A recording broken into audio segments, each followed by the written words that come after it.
Buenas noches, doctores. Bienvenidos a clase. ¿Cómo están? Buenas Buenas noches, noches, profe. doctora. ¿Cómo les ha ido? ¿Me escuchan bien? Sí, Doctora, señora. muy buenas noches. Sí, profe. Buenas noches, doctora. Excusándome con ustedes por la clase de ayer, logré solucionar el inconveniente para el segundo bloque de clase, pero para el primero fue imposible. Empezó a llover acá y se complicaron un poco las situaciones, pero ya, gracias a Dios, se pudo solucionar. Iba a cuadrar con ustedes inicialmente, o vamos a cuadrar inicialmente el horario de la clase del día sábado. Tenemos que reponerla, pues porque si no lo reponemos el sábado, entonces nos vamos un día más de clases y no es la idea. Pienso que es mucho más fácil sacrificarnos un sábado que quitar días de descanso real, de estudio y de trabajo de la universidad cuando se termine el módulo. Entonces, quería proponerles el sábado en la tarde. Ustedes me dirán si a las 2, a las 4, a las 6 o en la noche, en el horario habitual de 6 a 8 de la noche. Ustedes me dirán en qué horario les queda más fácil asistir a la clase del día sábado para reponerla.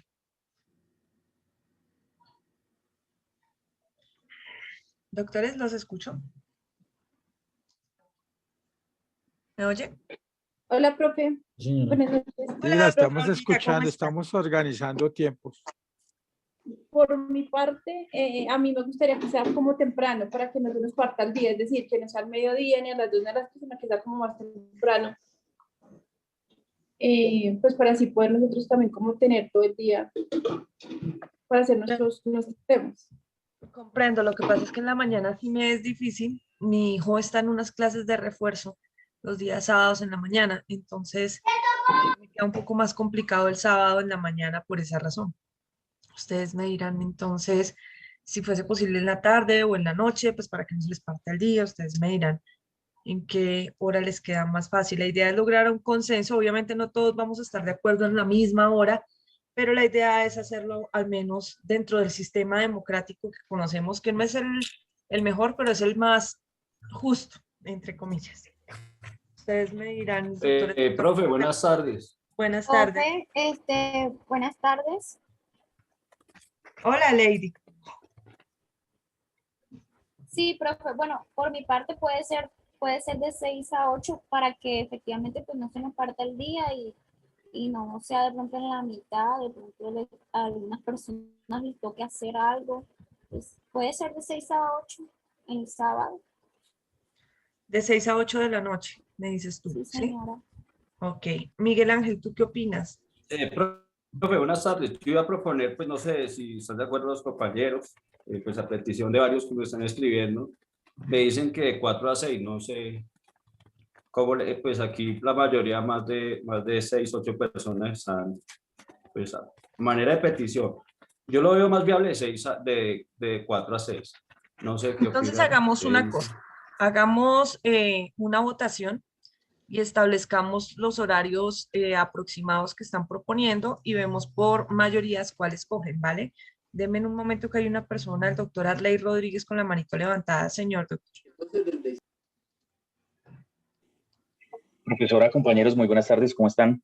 Bien, sí, señor. Buenas tardes. Te escuchamos. Profesora, sí, lo que pasa es que veo que, bueno, no sé si tal vez entré tarde y pues alcancé a escuchar un poco de lo que estaba comentando, profesora, y pues la idea es utilizar el fin de semana más no un día más en el cronograma que se tiene, pues en el momento establecido a razón de que no tuvimos la clase del día de ayer. Ujú, así es, la idea es esa, no demorarnos un día más de calendario, sino hacerlo el día sábado para no, ¿para qué? Para no alargar el calendario de ustedes, la entrega de notas y demás, que además son días de descanso, a veces la universidad nos da uno o dos y a veces no nos da, y si llegamos a alargar el módulo nos estamos arriesgando a esa posibilidad. Entonces, varios me están diciendo que en la mañana no puedo porque tengo otro compromiso y no me es posible en la mañana. Les estoy ofreciendo la tarde o la noche. Entonces, vamos a establecer las opciones y ustedes hacen la votación. Entonces, la primera es de 2 a 4 pm. 2, de 4 a 6 p.m. y la tercera sería de 8 a 10 de la noche.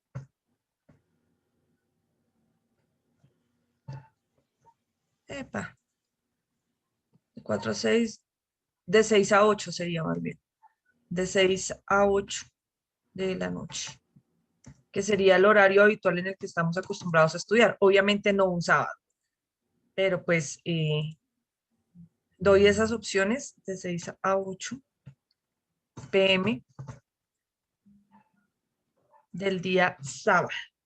Entonces vamos a realizar la votación entre los que están presentes. Di un compás de espera en consideración a que estuviera la gran mayoría del salón.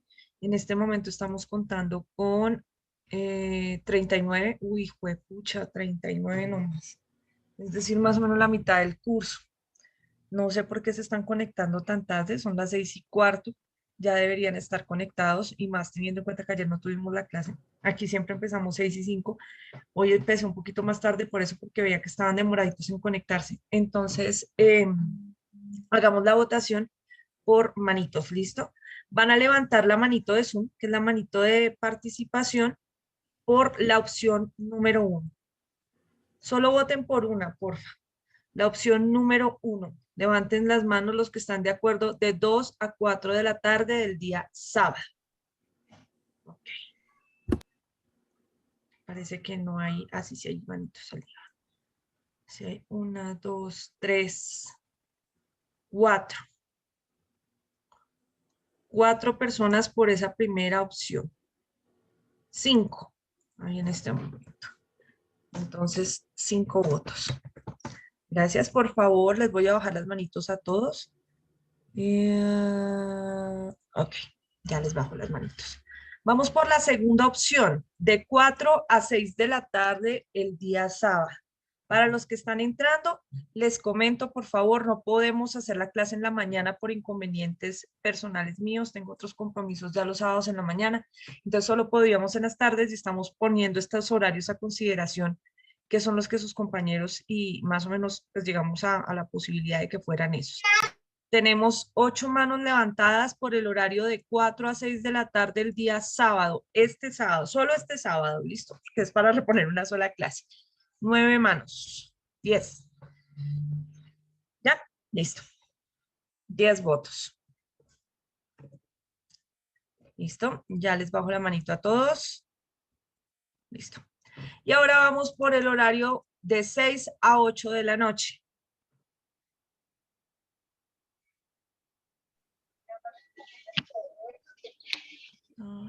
Doctora, me disculpa, es que estoy por mi celular y no puedo levantar la mano, no veo la opción, entonces estaría de acuerdo hasta 8. ¿De cuál, doctora?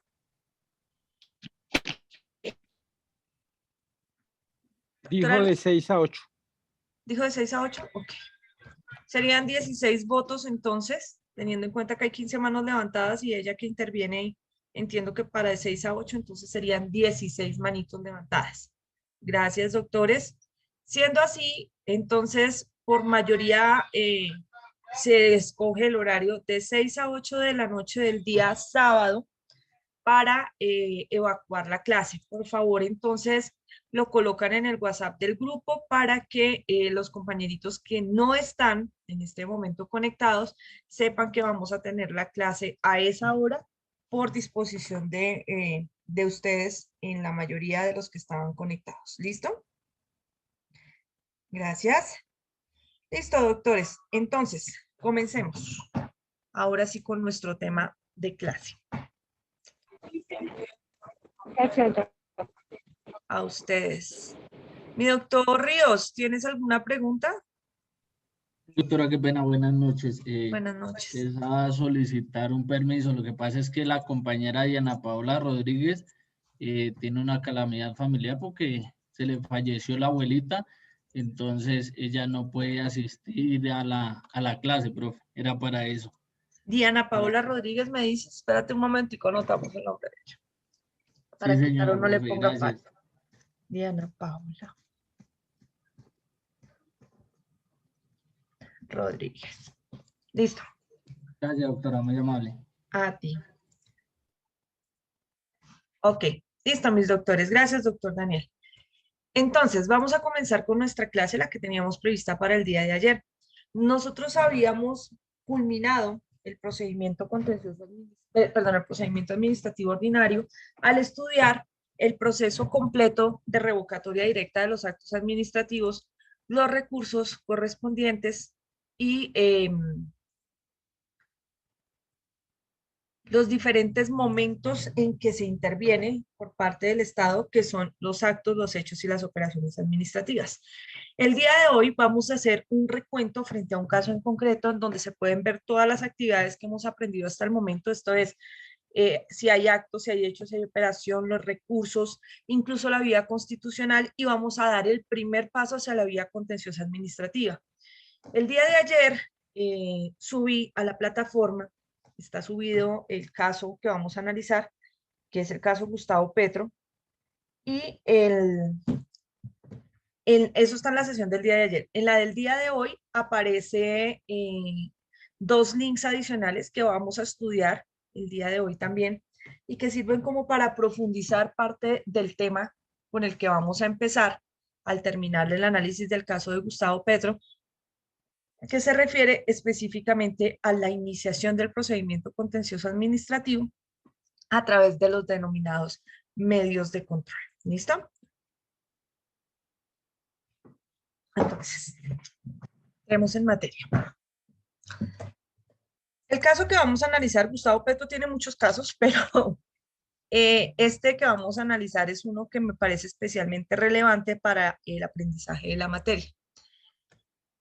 Gustavo Petro, cuando era alcalde mayor de Bogotá, se le iniciaron varias investigaciones penales y disciplinarias en el país. Inicialmente se abrió una investigación disciplinaria por parte de la Procuraduría General de la Nación por presuntas faltas gravísimas cometidas durante su administración, específicamente en el manejo de las basuras durante 3 días en Bogotá, por no haber renovado unos contratos o haber previsto la posibilidad de que aún sin renovar esos contratos se realizara el proceso de recolección de las basuras en la ciudad, lo que conllevó a que la ciudad tuviera 3 días de basuras amontonadas, y por esa razón se le abrió la investigación disciplinaria.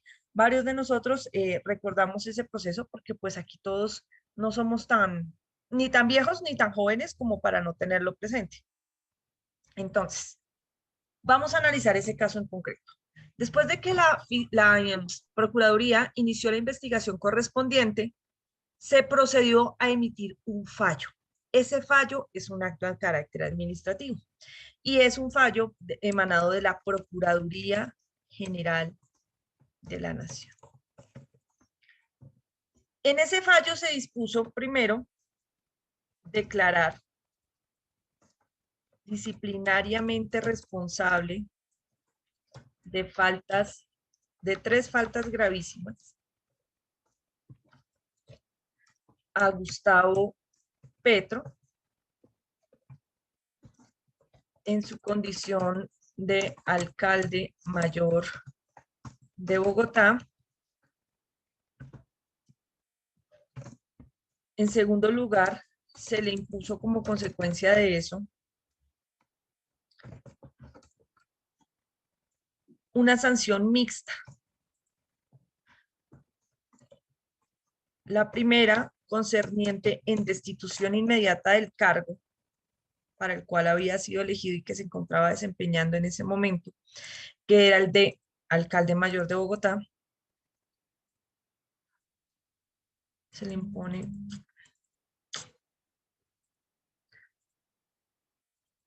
no me deja escribir. Sanción consistente en destitución inmediata del cargo e inhabilidad para el ejercicio de cargos públicos durante 15 años, tal vez era, no recuerdo si son 15 o 20 años.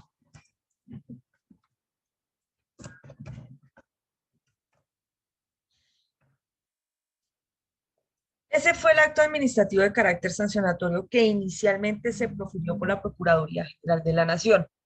En ese momento se advirtió que contra ese acto administrativo únicamente procedía el recurso de reposición. ¿Por qué solo reposición? Porque dada la jerarquía del funcionario que se estaba sancionando, esto es un alcalde mayor de la capital del país, quien adoptó la decisión en virtud de la ley 734, el Código Disciplinario Único, fue el mismísimo Procurador General de la Nación en ese momento, es decir, el doctor Alejandro Ordóñez. Ordóñez, gracias. El doctor Alejandro Ordóñez. Pónganle cuidado lo interesante del caso. En ese momento, y bueno, durante desde la iniciación misma del proceso, disciplinario, Gustavo Petro denunció que estaba siendo víctima de una persecución de carácter político por su clara oposición a ciertas corrientes de índole político como tal, y que el procurador que hacía parte de esas corrientes que supuestamente estaban en oposición a él, estaba utilizando su poder para perseguirlo y terminar sancionándolo, y de esta manera, específicamente con la inhabilidad, imposibilitarle a él presentarse como posible candidato presidencial para las elecciones que en ese momento estaban próximas a realizarse. Pues claramente Gustavo Petro tenía la intención, y así lo hizo, de presentarse a estas elecciones como posible presidente del país. ¿Qué ocurre? Además de esa discusión, se hace otra discusión dentro del mismo proceso, alegando que el Procurador General de la Nación, en virtud de algo denominado el Pacto de Bogotá, que es un decreto que se profirió más o menos entre 1800 y 1900 algo, se dijo que los funcionarios elegidos por voto popular no podían ser destituidos por otros funcionarios, sino que lo que tenía que hacerse era una revocatoria del mandato, porque pues quien les había otorgado el poder habían sido los electores, de manera que si un funcionario público destituyera a otro elegido por el pueblo, estaría pasando por encima de la decisión del pueblo.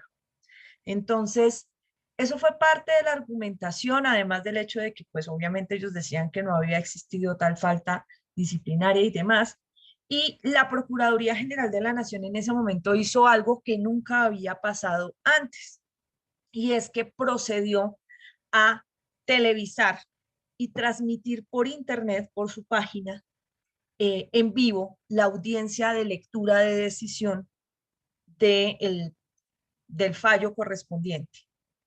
¿Con qué fin hizo eso la Procuraduría? ¿Por qué razón actuó así? Sencillo. Gustavo Petro no asistió a la diligencia de lectura del fallo, es decir, de donde se tomó la decisión, y en consecuencia no podía quedar notificado personalmente y por estrados en ese momento, lo que implicaba que debía ser notificado después.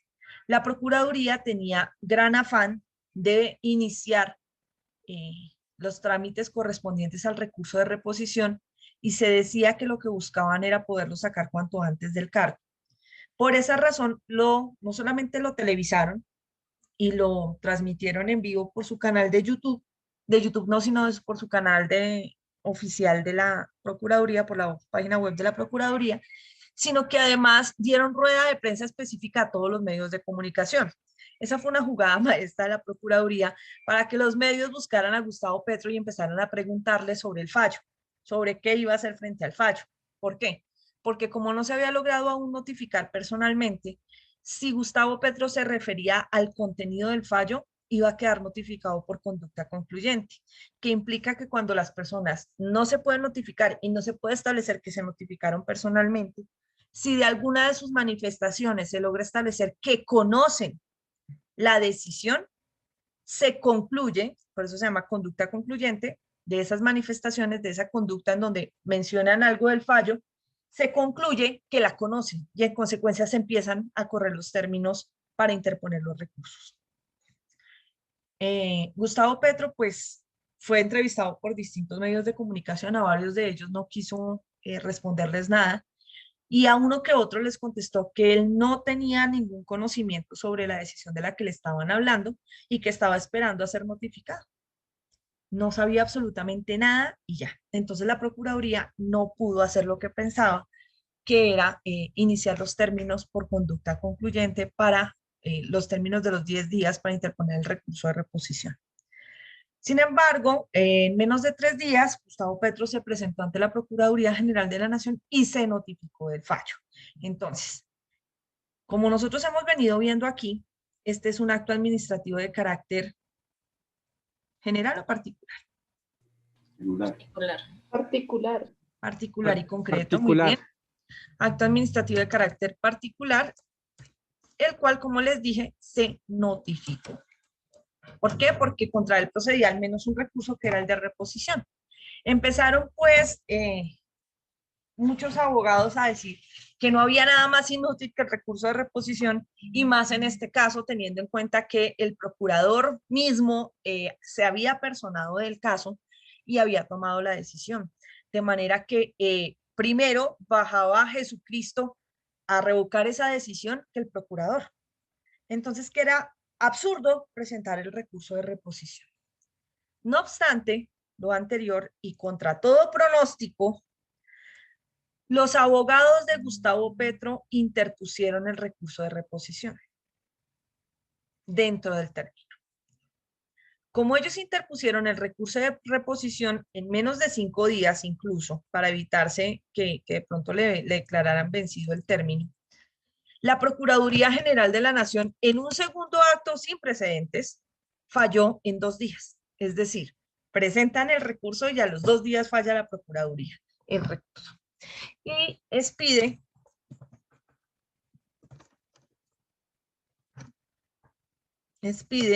una nueva resolución una nueva decisión en donde resuelve el recurso de reposición y dice que no repone la decisión, por el contrario, la confirma y deja claro que contra este nuevo acto administrativo no procede recurso. Si no procede recurso contra este acto administrativo, ¿a los cuántos días cobraba firmeza? ¿Y por cuál causal? Ya se nos olvidaron los causales. Los 5 días. ¿5 días? No, al día siguiente, esa es la El día causal siguiente tiene 5 días.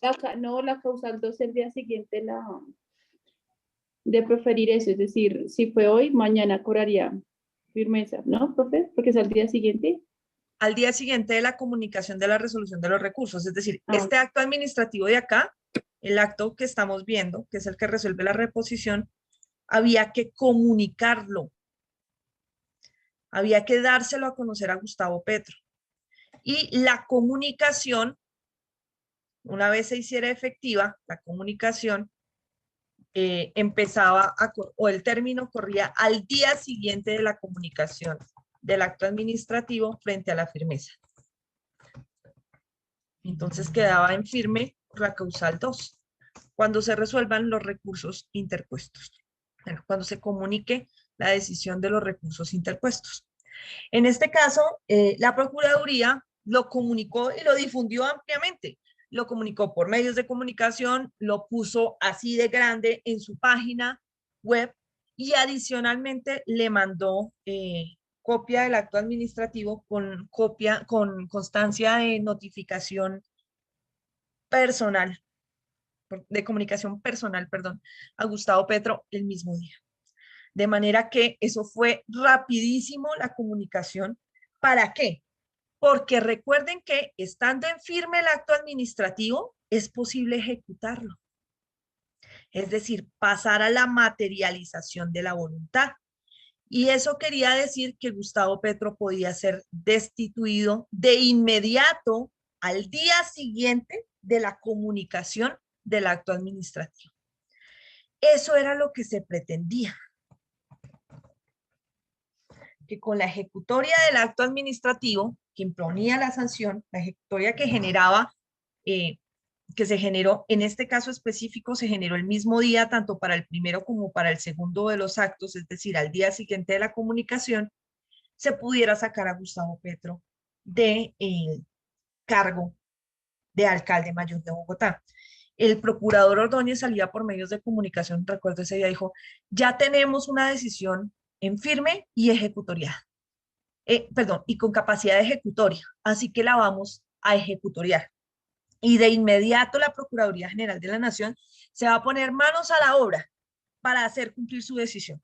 De manera que estamos esperando que el alcalde Petro, a lo largo del día de hoy, recuerdo que lo dijo, abandone la alcaldía mayor de Bogotá, o de lo contrario, vamos a ir y lo vamos a hacer cumplir la decisión. Esas fueron las manifestaciones del procurador Ordóñez por medios de comunicación en la mañana de ese día siguiente a la comunicación, es decir, diciendo ya, lo tengo acá y lo estoy esperando para que se vaya. Lo que no sabía el procurador es que para detener la ejecutoria del acto, es decir, no la firmeza, ya estaba, sino la posibilidad de materializar la voluntad del Estado sacando a Gustavo Petro de alcalde mayor de Bogotá, destituirlo, se había iniciado una tutelatón por los seguidores y electores de Gustavo Petro. De esa tutelatón se presentaron aproximadamente 200 acciones de tutela, todas en nombre propio, es decir, de cada una de las personas que apoyaron en ese momento o que habían votado por Gustavo Petro y aseveraban haber votado por él, argumentando que se les estaba vulnerando el derecho fundamental, decían así, de elegir y ser elegidos, porque estaban sacando a un alcalde que ellos habían elegido y que no se había consultado con el pueblo la posibilidad de revocatoria del mandato.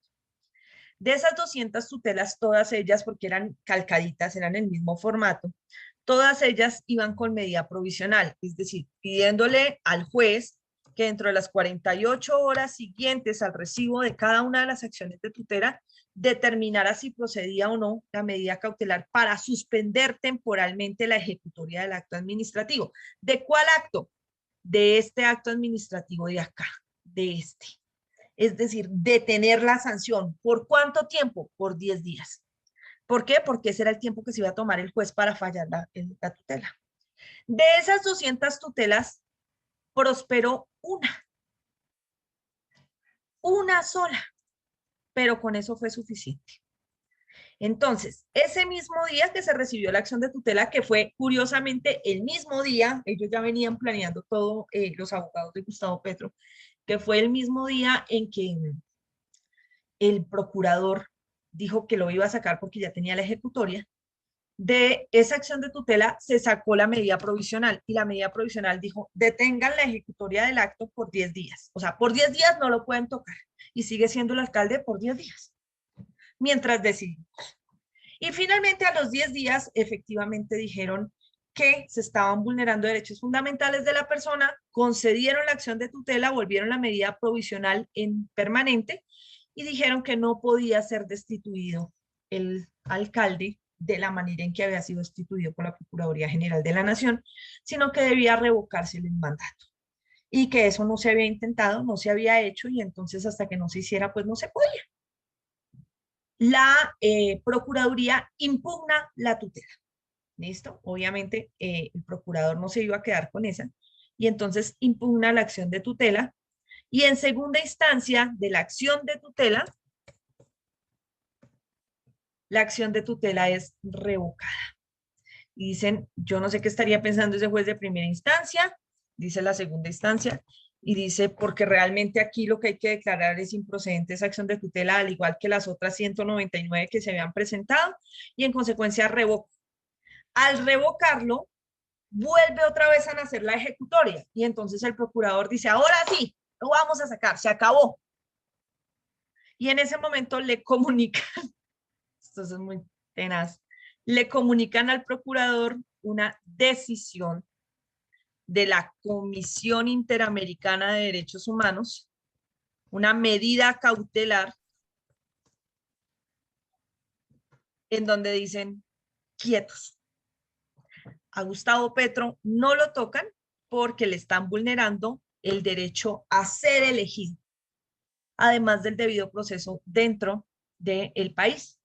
Y eso se acredita precisamente porque Gustavo Petro agotó la única vía judicial que tenía en ese momento, la más rápida, para poder tumbar el acto administrativo que fue el recurso de reposición.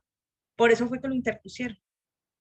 Además, varios de los electores intentaron acciones de tutela y solamente una prosperó. Esa una fue impugnada y revocada en segunda instancia. Si bien es cierto, a Gustavo Petro le quedaba la posibilidad de ir ante el Consejo de Estado para demandar el acto administrativo en la contenciosa administrativa y tumbarlo, se iba a demorar entre 5 y 7 años. De manera que la Comisión Interamericana dijo no.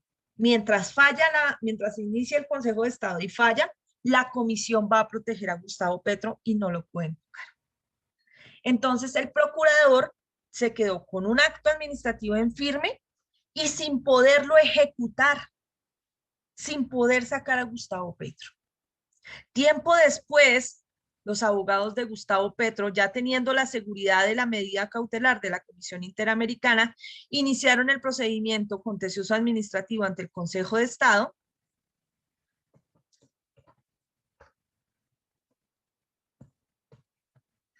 el cual ya fue fallado y le concedieron la razón a Gustavo Petro, atendiendo las consideraciones de la Comisión Interamericana de Derechos Humanos y tumbaron la sanción.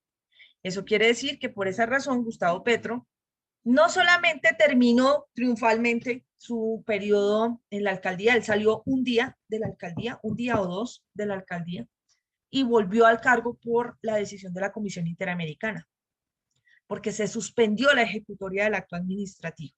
Y luego se derrumbó esa presunción, ese acto administrativo en vía contenciosa administrativa. Y esa decisión fue tomada en sala plena del Consejo de Estado, lo que quiere decir que la Procuraduría no podía apelarla y ahí terminó el proceso. Ustedes están viendo entonces un caso en donde claramente se observa todo lo que hemos aprendido hasta el momento en la clase. Recursos, firmeza de actos administrativos, ejecutoria de los actos administrativos, acción de tutela en primera y en segunda instancia, y ahora van a ver lo correspondiente con la Comisión Interamericana de Derechos Humanos. Esta es la decisión que les digo que tomó el Consejo de Estado, que fue en el año 2017, el 15 de noviembre del año 2017, que tienen ustedes subida en la plataforma para que le echen una leidita. Y en la parte final, justamente en el resuelve, ustedes ven que la decisión es completamente pegada a lo que dijo la Comisión Interamericana. Mira, dice, declarar la nulidad de los siguientes actos administrativos. El primer acto administrativo, que es del 9 de diciembre de 2013, que es donde se le impuso la sanción, y el segundo acto que resolvió el recurso de reposición, que es del 13 de enero del 2014. Ustedes ven que no hay ni siquiera un mes de diferencia. Del 9 de diciembre de 2013 al 13 de enero del 2014 no alcanza a ver un mes. Tumba los dos actos administrativos y dice que debe acatarse lo dicho por la Comisión Interamericana de Derechos Humanos en el presente caso, específicamente aquí lo menciona acá, en el numeral sexto, en el ordinal sexto, perdón, dice, exhortar al Gobierno Nacional, al Congreso de la República y a la Procuraduría General de la Nación para que en un plazo no superior a 2 años contados a partir de la notificación de esta providencia, implemente las reformas a las que haya lugar dirigidas a poner en plena vigencia los preceptos normativos contenidos en el artículo 23 de la Convención Americana de Derechos Humanos en el orden interno, con fundamento en las consideraciones emitidas y la ratio decidente de esta sentencia. Para los efectos de este numeral, comuníquese esta decisión al señor Presidente de la República y al señor Presidente del Congreso y al señor Procurador General de la Nación.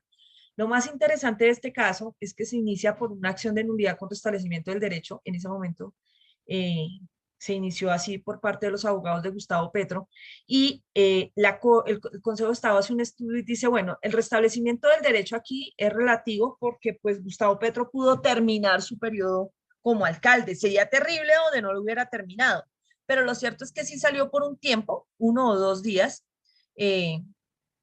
de su cargo como alcalde y al ser destituido esos 2 días más o menos, no se le pagaron esos salarios. Entonces se va a ordenar que la Procuraduría le pague esos salarios. ¿Por qué la Procuraduría? Porque fue la Procuraduría la que lo apartó del cargo, la que lo obligó a salir. Entonces tiene que como pagarle esos salarios y ordena indexación de los salarios, es decir, actualización a valor real de esos salarios a la fecha del momento del pago y con la posibilidad de que eventualmente la Procuraduría General de la Nación repita contra el funcionario, es decir, contra quien era el procurador en ese momento, que era Alejandro Ordóñez, diciéndole, mire, me tocó pagar por usted, ahora usted devuélvame la plata porque esa plata es del erario público y se pagó fue por un error suyo, responsabilidad estatal. Entonces, eso es parte de lo que quería que vieran en el caso de Gustavo Petro, para que vean cómo es posible atacar un acto administrativo desde todas las formas que nosotros vimos. Claro, aquí no intentaron revocatoria directa, por el tiempo no les daba, pero lo que sí hicieron fue recursos, acción de tutela en primera y en segunda, y además intentaron algo que ustedes ya vieron, que se llama derecho internacional público o derecho internacional constitucional público, que se refiere a qué? A la Comisión Interamericana de Derechos Humanos como aval o como requisito previo para acudir ante la Corte Interamericana de Derechos Humanos o la Corte Internacional de Derechos Humanos. Entonces, lo que quiero que vean y que también les subí a la plataforma, está acá, es lo correspondiente a la Comisión Interamericana de Derechos Humanos. Les estoy compartiendo la pantalla, doctores. ¿Están viendo la página de la comisión? Sí, doctora, sí, señora. Listo. La página de la Comisión Interamericana de Derechos Humanos, en donde les explican a ustedes qué puede hacer la comisión y qué no. Y aparecen las famosas medidas cautelares y los casos. Muy posiblemente ustedes vieron esto con sus profesores de Derecho Internacional Público, pero es importante tener en cuenta que la Comisión Interamericana de Derechos Humanos es la que presenta la demanda ante la Corte de Derechos Humanos. Es decir, ellos hacen como fiscales e investigadores, de funcionarios instructores, para determinar si existe un mérito para formular demanda oficial contra un Estado. Acá la responsabilidad no es contra un funcionario, es contra un Estado. Entonces aquí no se trataba de Alejandro Ordóñez contra Gustavo Petro, sino Gustavo Petro contra Colombia. De la misma manera que hace algunos días vimos el caso de Ginette Bedoya contra Colombia. Es como la Corte, bueno, en este caso la Comisión Interamericana, toma cartas en el asunto del ordenamiento interno al ver que se agotan los procedimientos internos y continúan las vulneraciones de derechos humanos. En ese caso específico de Gustavo Petro, la comisión dijo que era evidente que se estaban pasando por alto la voluntad del pueblo de elegir y que si lo habían elegido no sé cuántos millones de bogotanos, eran los bogotanos los que estaban llamados a revocar del mandato y no a ser destituido por parte del procurador. De manera que se le había vulnerado el debido proceso, el derecho de defensa y contradicción, y adicionalmente el derecho a presentarse a un cargo para ser elegido. De manera que por esa razón la comisión tomó cartas en el asunto y no formuló demanda, sino solamente se estuvo a lo solicitado por los abogados de Gustavo Petro, que fue decretar la medida cautelar. En la Comisión Interamericana las medidas funcionan diferente, es decir, la medida cautelar no va atada a la demanda. Puede estarlo, pero también puede ser independiente. En este caso, la medida cautelar fue independiente, nunca se demandó realmente a Colombia por esa razón, pero sí se hizo la medida cautelar y la comisión la decretó y logró detener la ejecutoria del acto administrativo. Además, dentro de lo que les subí en plataforma, aparece algo que yo quisiera que ustedes aprendieran, no para esta materia, sino para su vida. Ustedes en menos de un año, y estoy exagerando, van a ser colegas oficialmente míos. Yo ya los considero mis colegas, pero pues ahí sí ya van a ser colegas con todo el papelerío que lo certifica. Gracias, colega. Muy bien, colegas. Pero sí es importante que tengan en cuenta que ir ante tribunales internacionales no es tan difícil como uno cree, sobre todo ante la Comisión Interamericana. Acá le explican a ustedes como si uno fuera tarado, cómo se presentan las peticiones ante la Corte. Esto es, esta es la petición de medidas cautelares. Aquí hay un link para descargar el formulario electrónico, porque no se necesita ser abogado para hacerlo, sino que cualquier persona, así esté en el último lugar del mundo, puede presentar la medida cautelar o la solicitud ante la comisión sin ser abogado, incluso sin saber leer ni escribir.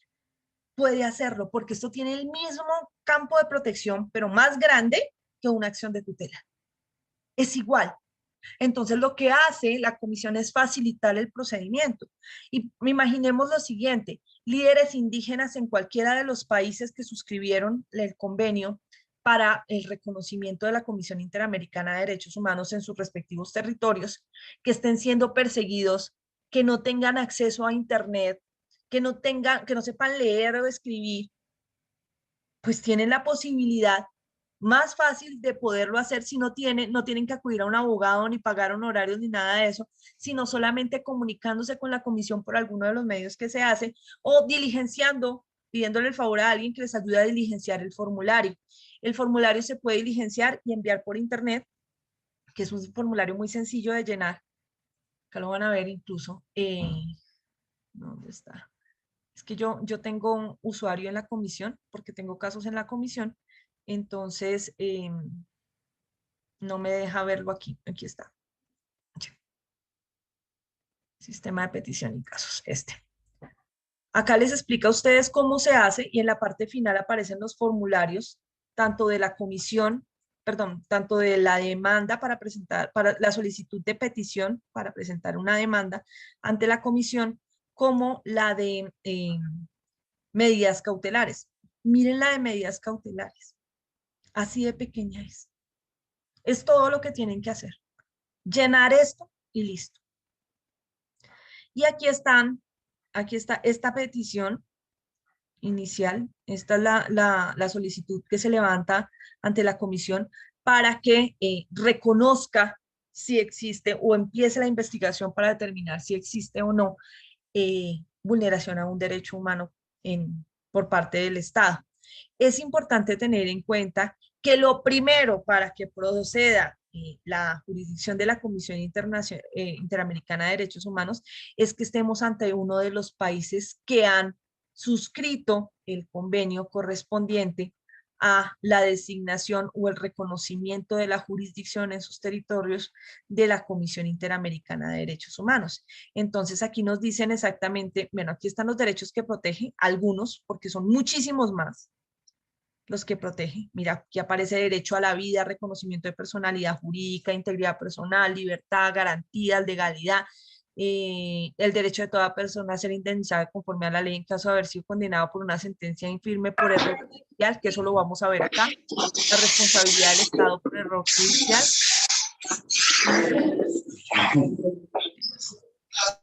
Ya.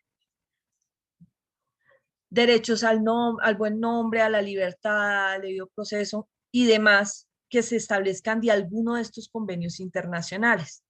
Pero nos dice exactamente dónde está. ¿Dónde está? ¿Cuáles son los estados que lo suscribieron, que son los que hacen parte de la OEA, para poder sancionar al correspondiente estado. Si no es uno de ellos, lamentablemente la comisión no puede formar parte, o sea, no puede tomar parte. Ustedes están viendo en azul los países que suscribieron o que firmaron la Declaración Americana de los Derechos Humanos, Deberes del Hombre, y que han ratificado la Convención Americana aceptando la jurisdicción de la Corte Interamericana de Derechos Humanos. Los que están en blanco firmaron la Declaración Americana de los Derechos del Hombre, pero no han aceptado la jurisdicción de la Comisión. Curiosamente, cierto país grandísimo, vulneratorio de derechos humanos, no la ha aceptado, pero hace parte de la OEA y suscribió los tratados mínimos, pero no acepta que la Comisión vaya a estudiar allá o a sancionar eventualmente vulneraciones de derechos humanos desde el punto de vista internacional, condenando al respectivo país. En cambio, Colombia, a pesar de que es una de las más condenadas, precisamente por eso ha suscrito la mayoría, por no decir que todos los convenios internacionales, no solamente de derechos humanos, aceptando la jurisdicción de la Comisión y de la Corte Interamericana de Derechos Humanos, sino aceptando, entre otras jurisdicciones como la de la Corte Penal Internacional para la sanción de delitos de lesa humanidad en el país, que implican responsabilidad estatal y no individual. ¿Por qué razón será que los otros países no lo hacen? ¿Por qué razón la Comisión no se mete allá a pesar de saber que se están vulnerando derechos humanos? Estamos hablando solamente de América, pues que de todas maneras es una comisión interamericana. Por un principio que ustedes vieron en derecho internacional público, que se llama el principio del pacta sunt servanda, que es la autodeterminación de los pueblos, es decir, este es mi pueblo, este es mi estado, yo tengo mis fronteras y yo organizo mi gente aquí y doy mis disposiciones legales y establezco las sanciones para quien vulnere la ley. Eso lo arreglo yo. Profe, perdón, ¿eso tendría que ver como con la soberanía del Estado? Sí, mi doctora Indri, no sé si ustedes habían escuchado, pues yo creo que sí, porque es el principio más fundamental de derecho internacional público, que es el pacta sunt servanda. Tú me dirás, doctora, si les estoy hablando de pronto muy... Sí, profe, sí, no, eso que tú nos mencionas ya lo habíamos visto y sí lo habíamos tocado en derecho internacional público. De acuerdo, eso tiene que ver precisamente con la capacidad, se llama así, la capacidad de autodeterminación de los pueblos. Ejercer tu soberanía es solamente hacer respetar tu territorio. Pero, ¿qué pasa con los que están dentro de tu territorio? Entonces, lo que establece el Pacta Sunt Servanda es cada nación reconocida como tal tiene el derecho de establecer su sistema jurídico para organizarse como nación, sistema jurídico, todas las normas que ustedes apliquen a nivel nacional, las que ustedes determinen. Y nadie puede venir a meterse en eso, excepto si usted acepta la organización internacional, es decir, si usted acepta la jurisdicción internacional, pero aún esa jurisdicción internacional tiene límites. Y los límites están dados porque se haya agotado el sistema interno o se logre demostrar por parte de la persona que solicita que el sistema interno, a pesar de no haberse agotado, no resulta eficiente para sancionar el derecho humano antes de que se vulnere por completo. Entonces, en virtud de ese principio del pacta sunt servanda, a pesar de que la Comisión tenga conocimiento de que en Cuba, en Canadá o en Estados Unidos, que son parte de nuestro territorio de la Comisión Interamericana, se están vulnerando derechos, no puede ir a entrometerse allá, porque esos estados no han firmado ni aceptado la jurisdicción de la Comisión, de la Corte Interamericana, perdón. Ustedes saben que la Comisión sirve de fiscal y la Corte es ante quien se acusa, al estado correspondiente. Entonces, no lo pueden ir a hacer, cosa que sí pueden hacer con los estados que estamos viendo aquí en azul, que precisamente sí suscribieron no solamente los tratados bases de Declaración Americana de Derechos Humanos y de Deberes del Hombre, sino además suscribieron otros convenios, entre los cuales aceptaron específicamente la entrada y jurisdicción de la Corte Interamericana de Derechos Humanos cuando su ordenamiento jurídico interno falle. Es decir, son excepciones al pacta sunt servanda, a ese principio de autodeterminación de los pueblos, con las reglas antes ya establecidas. Esto es, que el procedimiento se haya agotado a nivel interno y no se haya podido restablecer el derecho humano, o que el ordenamiento interno, a pesar de no haberse agotado, no resulta suficiente ni eficaz para evitar la vulneración efectiva y final del derecho humano. ¿Listo? Doctor Juan Felipe Ramírez Tovar. Hola, Doc, buenas noches. Es que solo por aclarar conceptos, tenía como en mi conocimiento que el principio de pacta sunt servanda lo que da cuenta es que los pactos son para cumplirse, entonces se acoge pues como según el tratado que tenga, pero el otro principio es la libre autodeterminación de los pueblos. Quería saber si estamos hablando del mismo en uno solo, o uno depende del otro, o estamos hablando de dos conceptos independientes, y tenía que ver como con ese explicación que usted nos acaba de dar, que de pronto me confundí un poco con el tema de que pacta sunt servanda da directamente vínculo a la libre autodeterminación de los pueblos, solo por aclarar un poquito ese concepto. Claro que sí, mi doctor. Es una muy buena pregunta porque efectivamente pacta sunt servanda, traducido desde el latín, quiere decir los pactos se respetan o los pactos se cumplen. Efectivamente, el pacta sunt servanda implica que si tú suscribiste un convenio, pues se tiene que cumplir y se tiene que aceptar. Pero es que el pacta sunt servanda está atado al principio de autodeterminación de los pueblos, es decir, no se puede escindir el uno del otro, porque el pacto que tú aceptas, como al aceptar, por ejemplo, al Colombia, al aceptar la jurisdicción de una corte internacional, dice, yo acepto y firmo el convenio, el pacto, para que ustedes vengan a sancionarme, pero ojo, me respetan mi derecho a autodeterminar. Solamente ustedes pueden ingresar acá a hacer recomendaciones y a sancionar conductas si mi ordenamiento está fallando. De lo contrario, no lo acepto. Es decir, los dos están atados, ¿me hago entender, mi doctor? En estricto sentido, el pacta sunt servanda sí tiene que ver es con los pactos y el cumplimiento, pero está atado al principio de autodeterminación de los pueblos porque los dos están inescindibles. Solo acepto el pacto si mi ordenamiento no funciona o si mi ordenamiento falla. De lo contrario, el pacto no es válido. ¿Listo? Son como condiciones al pacto, para que me entiendas. ¿Está más claro, mi doctor? Claro, doctora, gracias. A ti. Doctora Indri.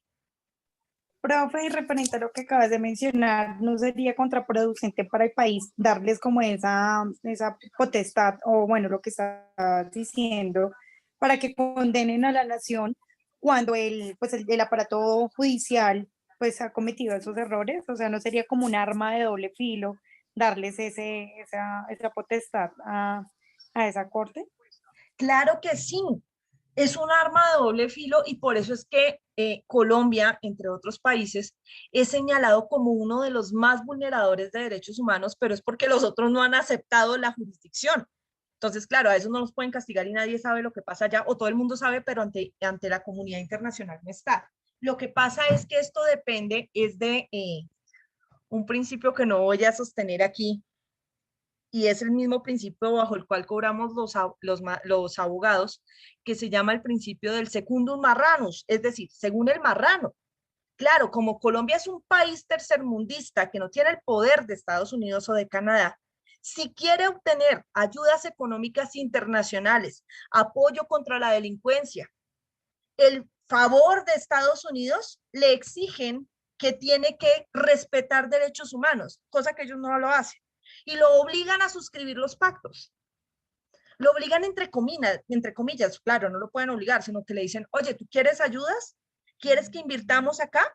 Pues entonces garantízame que estás cumpliendo derechos humanos y que si tu ordenamiento falla, vamos a tener una comisión internacional o una corte internacional que pueda hacer garantizar los derechos. Entonces a Colombia le toca como niño regañado aceptar. Si nosotros fuéramos un país superpoderoso, no haríamos esto. Y en el mismo sentido, posiblemente, nuestro sistema jurídico interno sería más efectivo. Esto es parte de un toma y dame, doctora Indri. O sea, si fuera por los estados, ellos no Con intereses. No lo suscribirían. Claro. Porque obviamente es decir, oiga, pero es que yo prácticamente estoy reconociendo que en algún momento mi sistema jurídico va a fallar y entonces que el vecino puede venir a meterse aquí a sancionarme y a regañarme a los niños. Eso es lo que estás aceptando, pero te toca, porque tú sabes que solo no vas a poder. Ese es el problema de los estados que tienen menos fuerza política y económica. No olvidemos que la OEA fue fundada justamente por Estados Unidos, fue uno de los países fundadores de la OEA. Entonces ellos tienen el poder desde hace mucho tiempo de una organización que exige el cumplimiento de derechos humanos, pero que a Estados Unidos no se los cumple, no se lo exige, porque ellos no aceptaron la jurisdicción de esas cortes. ¿Listo, mi doctora Indri? Gracias, ¿Más profe. claro de por dónde va la mugrera? Sí, ya clarísimo. Listo. Mi doctor Quintero, te escuchamos. Profesora, tengo lo mismo, tengo ahí unos conceptos pendientes para que por favor nos aclare o recordarlos, sobre todo en el particular con este caso del señor Petro. Independiente, no quiero que la clase se le vaya a desviar ni que eso se convierta en un conversatorio político, independiente de que haya sido malo, peor o pésimo alcalde, eso no, yo estoy hablando sobre los conceptos que usted nos ha dado, ¿sí? En este caso, tengo una pregunta. Usted en algún momento nos decía que los actos administrativos sobre los cuales no procedía recurso y eran de carácter particular, en este caso se comunicaban, ¿sí? Sí, señor. Entonces, en ese caso, a este señor alcalde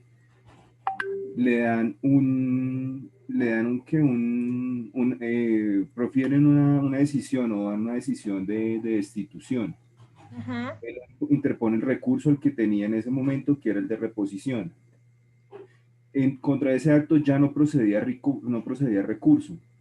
Entonces, no, según lo que yo entiendo y lo que usted nos ha dicho, no era necesario que ese señor se hubiese notificado, sino simplemente se le hubiera comunicado, se haría que el acto administrativo hubiese tomado firmeza, ¿sí? Al haber tomado firmeza, inmediatamente, o sea, no necesita que la persona vaya, estoy hablando de acuerdo a lo que usted nos dijo, acto administrativo particular, no procede recurso, porque ya agotó el de reposición, fue resuelto y le dijeron no señor, entonces de acuerdo a eso no era necesario notificarle, sino simplemente comunicarle.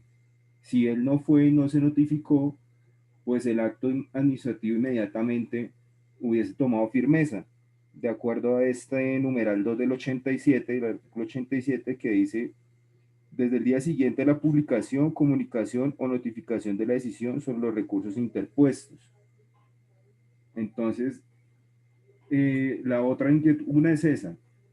Si al haberse, de acuerdo al concepto que usted nos dio, podía haberse comunicado y el acto administrativo hubiese cobrado firmeza, y la otra, si al haber cobrado firmeza, usted nos dio el ejemplo de la falda, del acto administrativo de la falda, en el que usted nos decía, o de pronto corrigió, que desde el mismo día en que el acto administrativo tomara firmeza, pues yo también acá lo estoy viendo, que está en el 89, que los actos del carácter ejecutorio de los actos expedidos por las autoridades, salvo disposición en contrario, solamente se necesitan que cobre firmeza, o los actos en firme serán suficientes para que la autoridad los ejecute.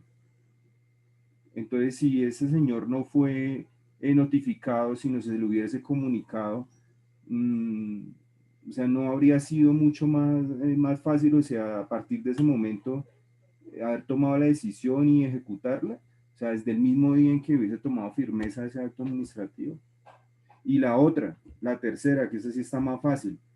De acuerdo a esto, entonces, cualquier funcionario elegido por voto popular, o sea, puede esgrimir el mismo argumento y decir, no, entonces yo robo, yo hago lo que quiera acá y hago lo que quiera con la administración pública, y ajá, entonces como me eligieron por voto popular, entonces tienen es que revocarme el mandato, ajá, entonces le mamo gallo a todo el mundo. O que la Procuraduría no podría en ese momento proferir un fallo de destitución contra un funcionario que fue elegido por voto popular. Son esas tres inquietudes, profe. Gracias. Gracias, mi doctor. Bueno, para eso vamos a quito este compartimiento de pantalla y vuelvo al tablero, porque de lo que tú me manifiestas frente a las dos primeras dudas que tienes, considero que estamos completamente de acuerdo, sino que tal vez no me hice entender o generé confusión en algún punto para ti. Este primer acto administrativo, el que se le impuso la sanción, es un acto administrativo de carácter particular y se notificó porque contra él procedía el recurso de reposición. ¿Hasta ahí estamos de acuerdo, mi doctor Quintero? Sí, señora. Listo. Frente a este segundo acto administrativo, que es en donde entiendo se genera la controversia o la duda de tu parte, es si este acto administrativo no procedía a recurso, pues tenía que comunicarse porque era un acto administrativo de carácter particular. Y efectivamente así se hizo. Acá lo vemos, mira. Aquí está. Se comunicó. Es diferente la comunicación a la notificación. En la notificación fue en donde la Procuraduría hizo la jugada. En la comunicación se lo dieron a conocer por todas partes. No tenía que ser personal. No tenía que ser personal. De manera que lo que estaban buscando precisamente era que con la comunicación que se hizo ese mismo día, al día siguiente cayera la firmeza del acto administrativo para ellos poder ejecutarlo. Y así lo hicieron. De hecho, Gustavo Petro nunca se les escondió, no porque yo sea política, es más, detesto la política, no soy petrista, no lo soy. No soy uribista, porque aquí curiosamente si no se es petrista, se es uribista, no soy nada de eso. Y mi clase no es para establecer posturas políticas porque las respeto todas, pero no comparto ninguna, sino precisamente porque en este caso específico, más allá de la postura política, Gustavo Petro jamás se escondió. Y se dio por comunicado el mismo día que la decisión salió. Esto es el 10 y algo de enero, o algo así, los primeros días de enero, ahí en la decisión estaba, les cité la fecha, se dio por comunicado y gracias a eso, al día siguiente de la emisión de esta decisión del proferimiento en donde se le resolvió el recurso, quedó en firme por la causal 2, tal como tú lo dijiste y tal como lo dijimos en el comienzo. De manera que no es que se necesitara ir a buscarlo personalmente para notificar del segundo acto, porque no procedía a recurso, sino que tenía que comunicársele y así se le hizo. ¿Sabes? Se comunicó y ya, cobró firmeza por la causal 2. Entonces, tal vez fue que no me entendiste como lo dije, pero lo dije exactamente como tú lo estás diciendo.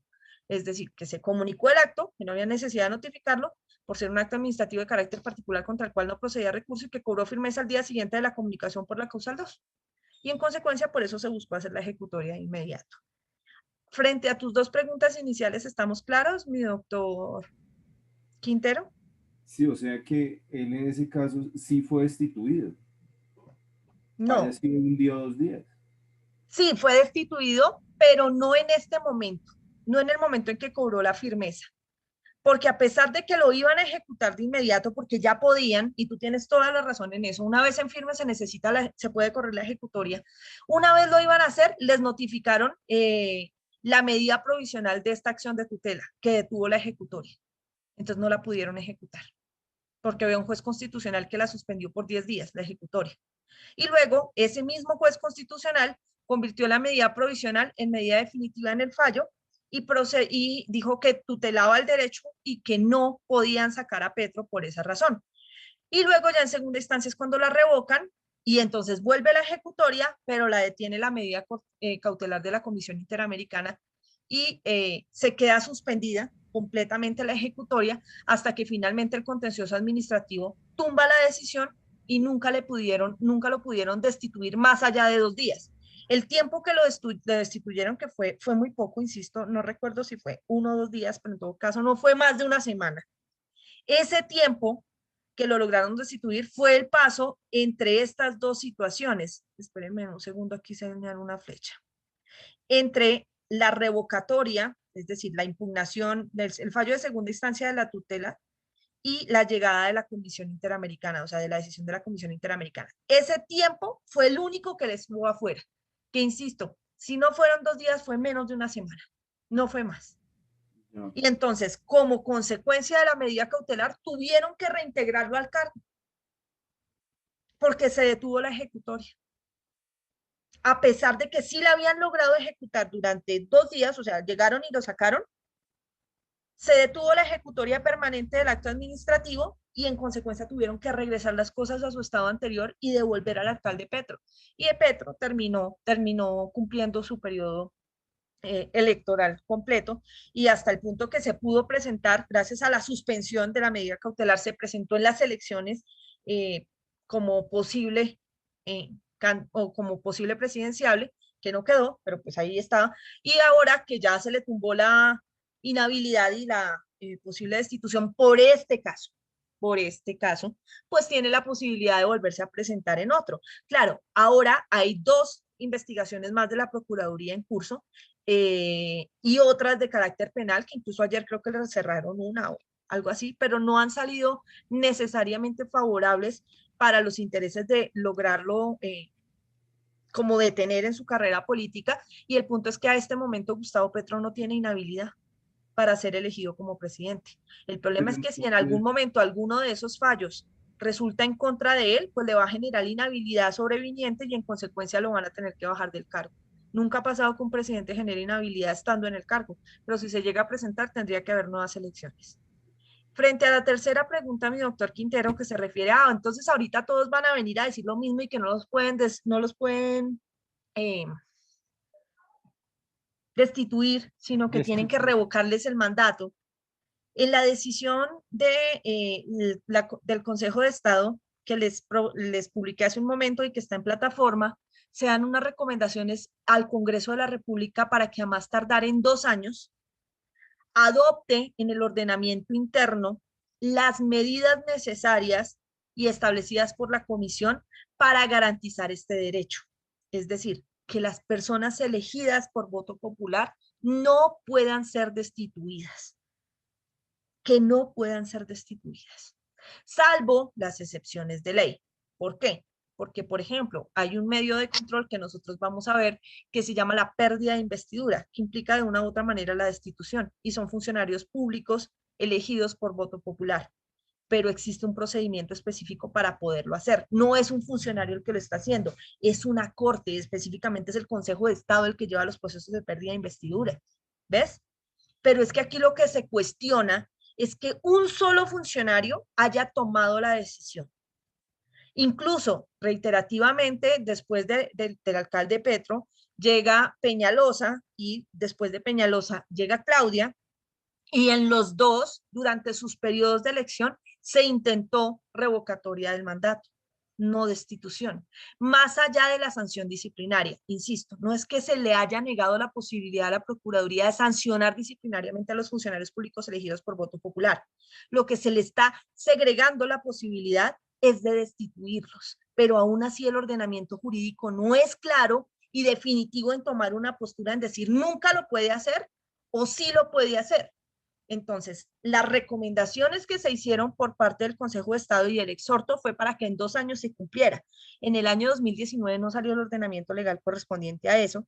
En el año 2020 estalló la pandemia y estamos en el 2021 y seguimos en pandemia. Desconozco si ya existe la norma específica que implica la regulación ordenada en el caso de Gustavo Petro por el Consejo de Estado para la inclusión en el ordenamiento jurídico interno colombiano de las recomendaciones de la Comisión Interamericana.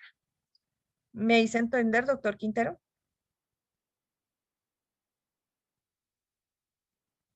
¿Será que se le salió el doctor Quintero? Sí, señora, gracias. Ah, no, aquí está, listo. Gracias, mi doctor. Doctor Edilberto Torres. Bueno, doctora, pues escuchando todo esto tan interesante, pues atendiendo al Pacta Sunt Servanda, pues ahí es muy claro que es un acuerdo de voluntades entre 2 países o 2 personas de carácter civil. Pero, entonces, atendiendo a esto y mirando los países que están suscritos, me encuentro que hay un país como Venezuela que tantas sanciones que tiene al respecto y no se cumplen nunca. Entonces, ellos firmaron el pacto como tal, está dentro de los que firmaron, y de los que dependen por ser tercermundista. Entonces, en este caso, ¿qué sucedería si tiene tantas sanciones a la Comisión Internacional de los Derechos Humanos y Colombia por decir cualquier cosita? Entonces ya es una sentencia, una sanción, multas como tal, que las están imponiendo desde allá. ¿Y estos otros países qué pasa? Porque nosotros vemos a diario tantas sentencias por violación de los derechos humanos desde la parte de las fuerzas militares, de la policía e inclusive de la omisión de las CIAs, que omiten todas estas cuestiones violando los derechos humanos y no pasa nada. ¿Y estos países qué sucede? Gracias, mi doctor. Efectivamente, Venezuela, todos sabemos que está en la mira de la comunidad internacional, no solamente por las vulneraciones de derechos humanos, sino por muchos otros problemas y también por muchos otros intereses. No podemos negar el interés económico sobre Venezuela. Pero hay una cosa que es cierta, y es que la comisión no puede intervenir de oficio. Tiene que ser siempre a solicitud de parte. Entonces, si los venezolanos o algún venezolano no pone esto en conocimiento, es decir, no inicia formalmente una petición, la comisión no va a hacer. ¿Listo? Primero. Segundo, el hecho de que nosotros digamos, claro, todos somos nosotros, es porque estamos dentro del país que está siendo sancionado. Pero eso no quiere decir que solamente Colombia sea sancionada. Venezuela ha sido sancionada, Argentina, Perú, Chile, Ecuador, todos han sido sancionados por vulneraciones a los derechos humanos. Incluso hay un fallo de la Comisión Interamericana que vincula a 3 países, a Colombia, Argentina y a Venezuela, por graves vulneraciones a los recursos naturales, por desplazamiento de personas y contaminación de aguas en actividades de carácter minero ilegal, protegidas por el Estado bajo contratos y concesiones mineras de donde el Estado ha sacado provecho y ha permitido que desplacen a las comunidades, que vulneren derechos humanos, que contaminen los recursos hídricos, que realicen deforestación, y los estados no han hecho nada porque están recibiendo parte. Y hay una sanción fuertísima para los 3 estados y es un caso único porque se vinculó a una multinacional que tiene sede en los 3 países y que era la que estaba realizando esa clase de situaciones. El doctor me dice, ¿qué pasa cuando los sancionan y los sancionan y los sancionan y siguen sancionándolos? Cuando los empiezan a sancionar demasiado, la OEA, que es parte de las que maneja la Corte Interamericana, empieza a mandar comunicaciones a la llamada comunidad internacional, es decir, a los países dominantes, no solamente de la OEA, sino de otros tratados internacionales, para decirle, empiecen a cerrarles créditos. Veamos cómo podemos intervenir en esas naciones, porque ya la crisis de derechos humanos está llegando al límite, que es parte de lo que en su momento estaba hablando Trump cuando decía que iba a intervenir Venezuela. Es decir, que iban a entrar como salvadores, siempre los gringos, curiosamente, a salvar las naciones que no pueden respetar derechos humanos y que donde entran, curiosamente, terminan peor que como estaban. Y en todas las que han entrado, curiosamente, siempre hay petróleo, pero bueno, no vamos a hablar de eso ahorita. De manera, doctor, que cuando las sanciones son reiterativas, la comunidad internacional empieza a cerrarse y a dejar al país solo para obligar a un golpe de Estado o a una intervención internacional militarizada para que entren a responder y a salvar al pueblo que se encuentra en esa situación específica. ¿Está claro, mi doctor? Sí, doctora, gracias. A usted. Doctor Carlos Harvey Zambrano Cabezas. Doctora, muy buenas noches para todos. Buenas Doctora, noches. pues si bien es sabido que Colombia ha firmado y ha contraído un sinnúmero de convenios internacionales, entre este el de la vulneración de derechos humanos, pues a bien o mal se están haciendo las cosas, se cumplen, pues no se puede cumplir a cabalidad con todo, porque pues realmente sabemos que hay un déficit y ahorita con lo de la pandemia pues peor, porque grandes instituciones o la rama judicial cerró, procesos que quedaron estancados, procesos que, por ejemplo, yo que estoy manejando, o bueno, que estoy esperando ser beneficiario por un proceso de restitución de tierras por desplazamiento forzado. Me toca esperar. Llevo ya 5 años. Estuve a la firma durante el gobierno de Juan Manuel Santos. Llegó el doctor Duque y tumbó todo y me tocó volver a empezar de cero. 2, los amigos venezolanos, pues sin el ánimo de ser uno, entrar en la xenofobia, ni más faltaba. Pero pues ellos vienen y exigen aquí en nuestro país y no exigen en el país de ellos. Por ejemplo, usted no ha visto las manifestaciones y todo cuando se dice que se van a tomar medidas correctivas por ciertos ciudadanos que solo vienen al país a delinquir y para nadie es un secreto. Por ejemplo, si usted conoce el sur o yo que me muevo casi a diario por el sur con servicios médicos, por ejemplo, habían sitios de tolerancia en lo que es Kennedy y María Paz, donde uno conocía los famosos burdeles, y ahora ellos volvieron todos un cartel. Ya el burdel no va sobre la Cali y la 38 que era detrás de Corabastos, sino que va desde Corabastos hasta abajo a Dindalito. Entonces usted pasa un Como fin de decía por semana. ahí en estos días un gobernador, no consumen el Producto Interno Bruto de las mujeres prostitutas colombianas, sino que prefieren las venezolanas, decía. No, pues tampoco, doctora, no estoy de acuerdo. Pues, o sea, Sí. eso decía ese gobernador, decía, por favor, consuman el Producto Interno, miren que están llegando muchas mujeres, incluso en trata de personas víctimas. Bueno, sí, pues también se ha escuchado de todo, doctora. Entonces, en ese orden de ideas, y Virgen fuera de eso Santísima. han cartelizado todo, doctora. La prostitución, la Pero, drogadicción, todo. es que hay una cosa, mi doctor Harvey, y perdón que haga el paréntesis justamente por lo que estás hablando, sin ánimo de tomar partido frente a la situación de los hermanos venezolanos. Te puedo decir que desde mi papel como defensora de víctimas en la Unidad de Víctimas Especiales de la Defensoría del Pueblo, vemos que esos carteles de los que tú hablas de prostitución no implican necesariamente que se esté formando un negocio, por decirlo así, o al menos no beneficiando a las trabajadoras sexuales venezolanas, sino que muchas mujeres son engañadas allá en Venezuela y traídas en trata de personas a trabajar obligadas en servicios sexuales, y eso ha generado estos carteles de los que tú estás hablando. De manera Claro, que, doctora. aunque muchas lo hacen voluntariamente, muchas no. Y es precisamente por la situación extrema que se está viviendo allí que estas mujeres caen en estas redes, unas y otras acceden voluntariamente a hacerlo por las necesidades básicas que tienen. Entonces, Por ejemplo, doctora, cogen hasta dónde llega el cartel ya tan sofisticado, donde dice, se necesitan 300 enfermeras para trabajar en la ciudad de Bogotá. De verdad, porque tengo compañeritas que son de Venezuela y que comparten profesión. Y dicen, yo llegué acá y cuando llegué, no, minifalda y a lo que sabemos. Yo, uy, no, de verdad. Dijo, sí.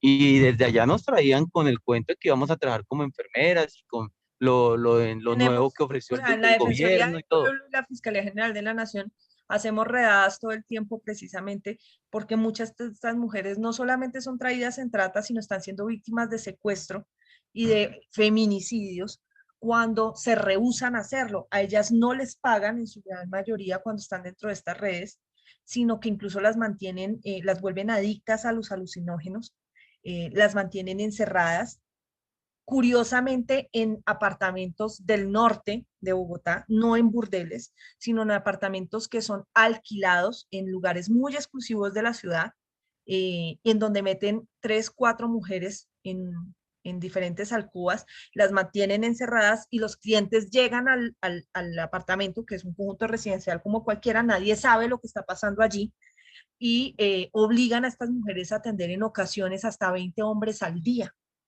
Y cuando se rehúsan a hacerlo y se enferman, a muchas las matan.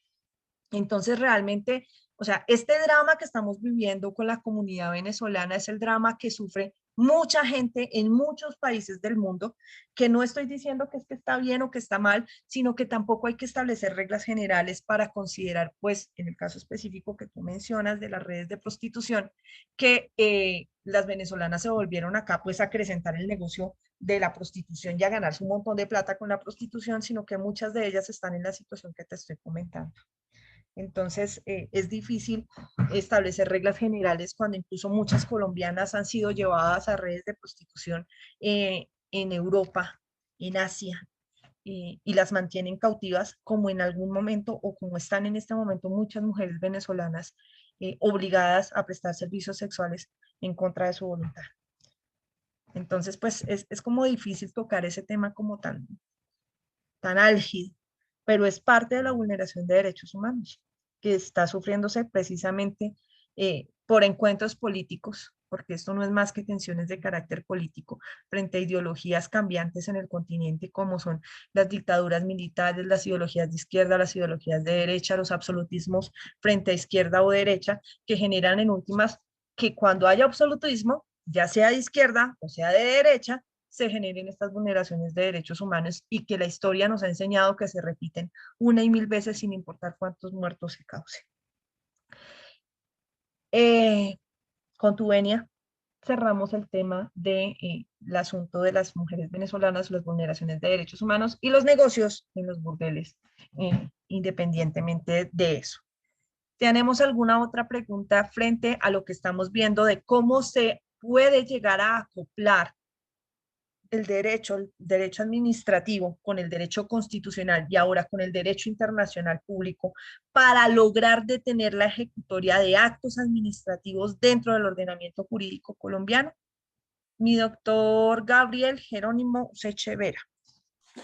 Profe, con respecto a lo que decía la compañera Indri Alejandra, y con respecto a, pues, a la Comisión Interamericana de Derechos Humanos, como tal el Estado tiene la posición de garante, hasta donde tengo entendido, ¿no, Doc?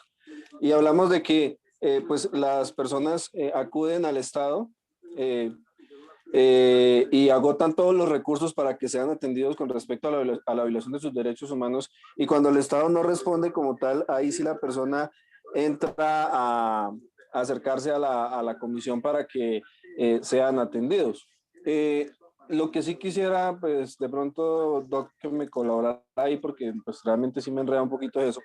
En el caso de que pues Colombia, como ha suscrito estos tratados y estos acuerdos, dichos acuerdos y tratados entran a través del bloque de constitucionalidad, ¿cierto, Doc?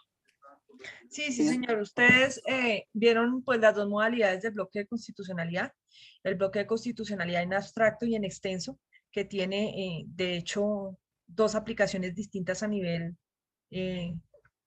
interno y que no se rigen por bloque de constitucionalidad, sino por bloque de convencionalidad, perdón, no por bloque de constitucionalidad, pero por control de convencionalidad y no por control de constitucionalidad. ¿Hablé muy técnico o entendemos de lo que estoy hablando? Mi doctor Useche. Sí, me gustaría que me explicara un poquito lo de control de convencionalidad y control de constitucionalidad. Gracias. Ok. Mi doctora Olguita, atiendo tu pregunta de una vez y voy explicando lo del doctor Useche.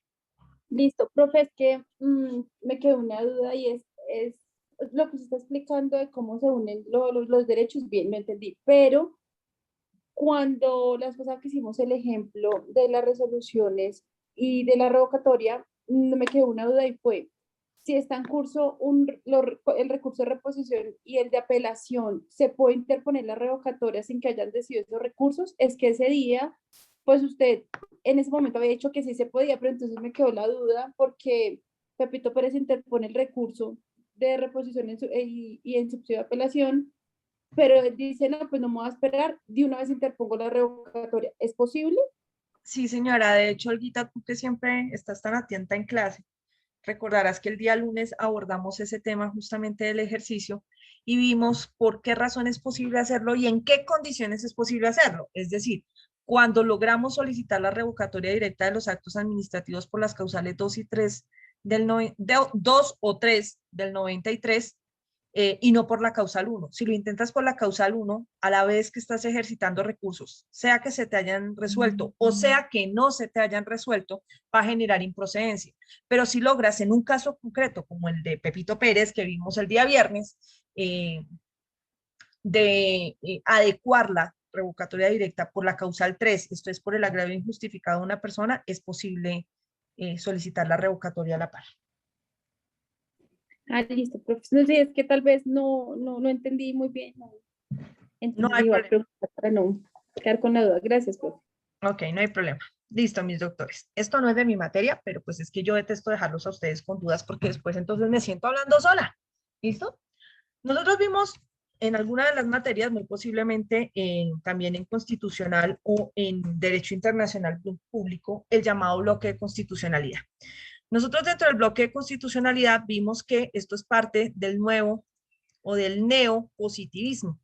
Este que nació o que se trata de explicar someramente con la pirámide de Kelsen, ¿no es cierto? Que implica la supremacía y la jerarquización de normas en un país en aras de establecer un control dentro del ordenamiento jurídico interno. A nosotros, hasta Kelsen, nos habían enseñado la posibilidad de que dentro de la estratificación de el ordenamiento jurídico interno de un país debía existir una norma que estuviese por encima de las demás. Una norma que en nuestro caso se llama Constitución. ¿Listo? Y que entonces bajo la teoría de la supremacía constitucional, cualquier norma de abajo, de aquí hacia abajo, cualquiera de las normas inferiores, debían adaptarse a la Constitución o en todo caso la Constitución las anularía, que es lo que implica. Cualquier norma que entre en contravía de la Constitución se aplicará a la Constitución a prevalencia de ella, es decir, la anula por completo.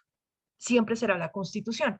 Pero resulta que como Kelsen no veía más allá de su nariz, nunca se imaginó que fuera a existir Hitler y que con la llegada del Tercer Reich justamente se utilizara su teoría en un estado positivista como Alemania para lograr que a partir de la jerarquización y el positivismo puro se modificara una constitución para hacer graves vulneraciones a derechos humanos y convertir la constitución en un elemento para cometer crímenes de lesa humanidad que en ese momento no existían como tal, pero sí para generar los llamados genocidios. Es decir, la Constitución de Alemania fue modificada para obligar a todo el ordenamiento jurídico que se readecuara y que quien no cumpliera la ley estaba en contra de la Constitución. De manera que toda la Constitución, perdón, todo el sistema jurídico alemán se readecuó a la Constitución que en ese momento decía y establecía los ideales del Tercer Reich.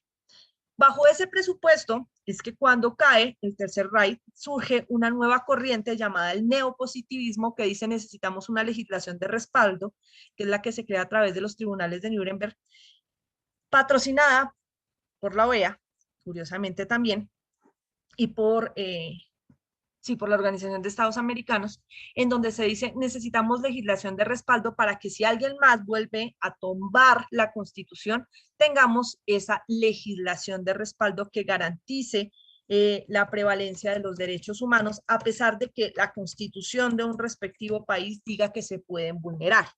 Entonces, esa legislación de respaldo se convirtió en lo que nosotros denominamos el bloque de constitucionalidad. Y ese bloque de constitucionalidad se viene a posesionar al mismo nivel de la Constitución cuando una Constitución respeta lo que dice el bloque. Pero si en algún momento la Constitución va contra el bloque se eleva por encima de la Constitución y debe aplicarse el bloque por encima de la Constitución. ¿Listo? Eso nosotros ya lo habíamos visto, ¿no es cierto? ¿Me hice entender hasta acá, mis doctores? Sí. Ok, listo. Sí, profe, gracias. Sí, profe, gracias. Gracias. Justamente en el país lo que hacemos es eso, decimos, el bloque de constitucionalidad está al nivel de la Constitución. Pero si en algún momento la Constitución nos genera dudas, debemos aplicar la supremacía del bloque de constitucionalidad en lo que se refiere a derechos humanos por encima de la Constitución, precisamente para evitar que el país o cualquier otro país caiga en lo que pasó en Alemania, y es que se modificó la Constitución para vulnerar los derechos humanos y en consecuencia toda la legislación se readecuó por positivismo a la Constitución. Entonces, este bloque de constitucionalidad, que en teoría hacen parte de los cuales hacen parte los derechos humanos, tiene dos connotaciones. Aquí voy a, perdónenme ustedes un momento, borro acá para poder hacer la explicación. El bloque de constitucionalidad tiene dos connotaciones diferentes, que es el bloque de constitucionalidad en abstracto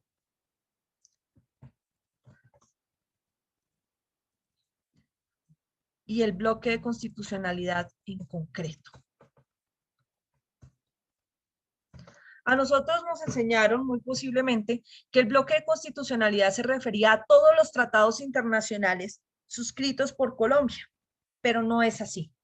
El bloque tiene estas dos denominaciones y si ustedes pueden, de todas maneras deben leer a Uprimi, a Rodrigo Uprimi, que habla precisamente y explica de manera muy magistral cómo funciona el bloque de constitucionalidad en sus dos dimensiones en Colombia, que es una vaina magistral. O sea, yo no creo que haya un mejor constitucionalista desde el punto de vista académico que Rodrigo Uprimi. Pero bueno, en este caso específico, el bloque de constitucionalidad tiene estas dos dimensiones en el país, el abstracto y el concreto. El abstracto está constituido por todos los tratados internacionales de derechos humanos.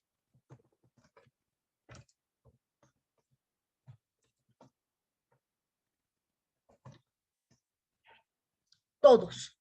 Y esto que entra a ser parte de la legislación interna, que son los tratados internacionales de derechos humanos, en virtud del positivismo, implica que aun cuando Colombia no haya suscrito un tratado internacional de derechos humanos, ellos entran de forma automática a la legislación.